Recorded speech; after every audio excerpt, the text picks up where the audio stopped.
Hello everyone, welcome to Eklavya study point and I am Sachin. आज की इस वीडियो में मैं आप सभी को क्लास 11th की हिंदी से जो आपके काव्य खंड से सूरदास जी का पद है खेलन में को का को गुसैया, इसकी आसान व्याख्या आप सभी को मैं करवाने वाला हूं और इसकी फ्री पीडीएफ भी आप सभी को प्रोवाइड करवा दी जाएगी।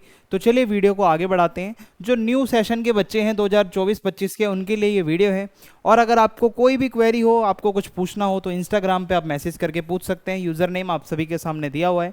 और अगर आपको हमारे फ्री पीडीएफ नोट्स डाउनलोड करने हैं तो उसके लिए आप टेलीग्राम ऐप को डाउनलोड करें और टेलीग्राम ऐप डाउनलोड करने के बाद आपको क्लास 11 ESP सर्च मारना है। ओके, तो यहाँ पे आपको जितने भी नोट्स होंगे वो मिल जाएंगे। अब हम चलते हैं सूरदास जी के पद के ऊपर। तो जैसा कि आप सभी को पता है, सूरदास जी जो हैं बहुत बड़े कृष्ण भक्त थे। जैसे तुलसीदास जी का नाम लिया जाता है श्री राम के साथ जोड़कर, वैसे सूरदास जी का नाम लिया जाता है श्री कृष्ण के साथ जोड़कर। तो आज का जो पद है ये श्री कृष्ण को ही डेडिकेटेड है। तो पद को पढ़ते हैं।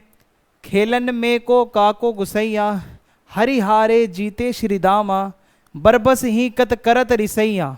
ठीक है, फिर है जाति पाति हमते बड़ नाही, नाही बसत तुम्हारी छैया, अति अधिकार जनावत याते जाते, अति अधिक तुम्हारे गैया।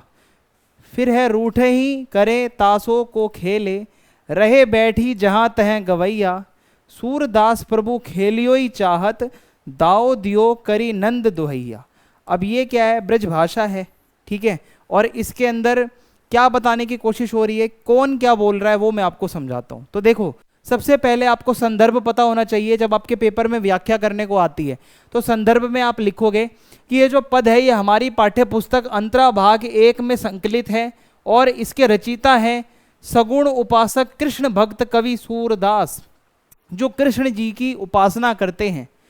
इसके अंदर इस पद में सूरदास जी ने श्री कृष्ण की बाल लीला का वर्णन कराया है। जब श्री कृष्ण छोटे थे, बालक रूप में थे और वो हार कर भी अपनी हार को स्वीकार नहीं करना चाहते। अब देखो उनकी लीला, बाल लीला चल रही है भाई। कृष्ण जी हार चुके हैं खेल में, पर फिर भी वो कह रहे हैं नहीं, मैं तो हारा ही नहीं हूं। किंतु ग्वाल बाल सखा ऐसा नहीं होने देना चाहते कि भाई आप दोबारा से खेलो, है ना, आप हार चुके हो, आप साइड हो जाओ। अब तो व्याख्या कुछ इस तरीके से है। सूरदास जी कहते हैं कि सुदामा के साथ खेल खेलते समय कृष्ण सुदामा से पराजित हो जाते हैं, है ना। सुदामा जी कृष्ण के ही दोस्त थे, भगवान कृष्ण के। तो वो जब हार जाते हैं सुदामा से तो व्यर्थ में ही अपना क्रोध व्यक्त करने लगे। अब श्री कृष्ण जो है, बाल लीला चल रही है, बचपन में है और बहुत क्रोध कर रहे हैं कि मैं हारा नहीं हूं, मैं नहीं हारा। इस पर जितने भी ग्वाल बाल हैं और जो उनके सखा हैं, जितने भी दोस्त हैं और सुदामा हैं, वो कहते हैं देखो भाई कृष्ण, खेल में कोई किसी का स्वामी नहीं होता। तुम जाति में हमसे बड़े हो तो तुम्हारी जाति पाति हमसे बड़ी नहीं है। ये कहने का मतलब है कि भाई जाति पाति मैटर नहीं करती। आप अगर खेल रहे हो, खेल में कोई छोटा बड़ा नहीं होता, जाति हमारी भी बड़ी है। ये मत समझना कि बस तुम मेरे से ऊंची जाति के हो, हम नहीं हैं ऊंची जाति के। यानी कि वो एक तरीके से ये कहना चाह रहे हैं जाति पाति मैटर नहीं करती। आप अगर खेल में हार चुके हो, इट मीन्स आप हार चुके हो, आपको हम दोबारा से खेलने नहीं देंगे, अब हमारी बारी है। तो ऐसे में कृष्ण जी जो हैं बहुत गुस्सा कर रहे हैं और ना ही हम तुम्हारे आश्रय में रहते हैं। अब बाकी के जितने भी ग्वाल बाल हैं, आप इस फोटो में देखो जो आपको आसपास नजर आ रहे होंगे, है ना। ये देखो आप इस फोटो को, कितना प्यारा फोटो है।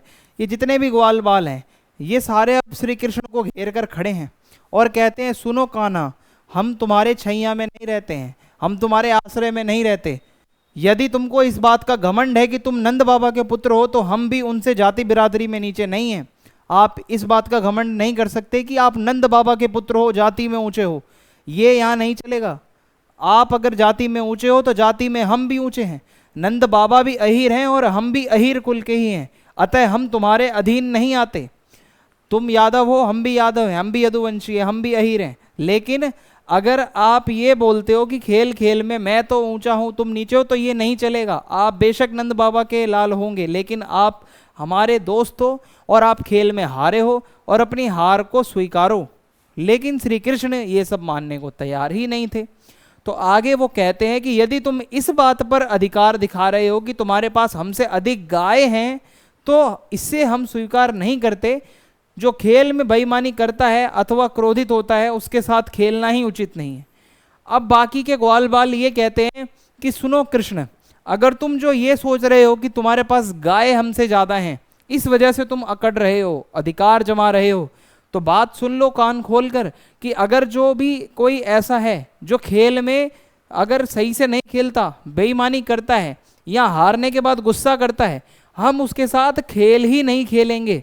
हम जितने भी लोग हैं, जितने भी दोस्त हैं, हम ऐसे लड़के के साथ नहीं खेलेंगे जो बेईमानी करता हो तुम्हारी तरह।